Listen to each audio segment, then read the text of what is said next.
সাধারণত বলা হয়ে থাকে যে পিরিয়ড যদি আপনার অমাবস্যা তিথিতে আসে সেক্ষেত্রে সাধারণত আপনার ক্ষেত্রে ছেলে সন্তান হবে, আর যদি পিরিয়ড যদি পূর্ণিমা তিথিতে আসে সেক্ষেত্রে আপনার মেয়ে সন্তান হবে। অমাবস্যা তিথিতে বলতে অমাবস্যার দিনেই যে আসতে হবে তেমনটা নয়, অমাবস্যা তিথির একদিন আগে হোক বা অমাবস্যা তিথিতে হোক বা অমাবস্যা তিথি একদিন পরে হোক, সেক্ষেত্রে এই আশেপাশের সময় যদি হয়ে থাকে সেক্ষেত্রে তার নাকি ছেলে সন্তান হবে।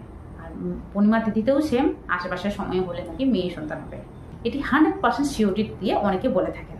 সেক্ষেত্রে আরেকটি যে বিষয়টি বলা হয়ে থাকে সেটি হলো যে শুক্লপক্ষে যদি আপনি সহবাস করে থাকেন, মানে শুক্লপক্ষ বলতে আপনার যে অমাবস্যা তিথির ঠিক পরেই কিন্তু শুক্লপক্ষ। সাধারণত আমাদের কিন্তু মাসে দুটো পক্ষ থাকে, একটি কৃষ্ণপক্ষ এবং একটি শুক্লপক্ষ।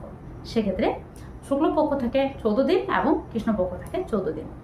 এক্ষেত্রে শুক্লপক্ষ শেষের দিকে কিন্তু হয়ে থাকে পূর্ণিমা তিথি, এবং পূর্ণিমা তিথি ঠিক পরে কৃষ্ণপক্ষ, এবং কৃষ্ণপক্ষ শেষের দিকে হয়ে থাকে অমাবস্যা তিথি।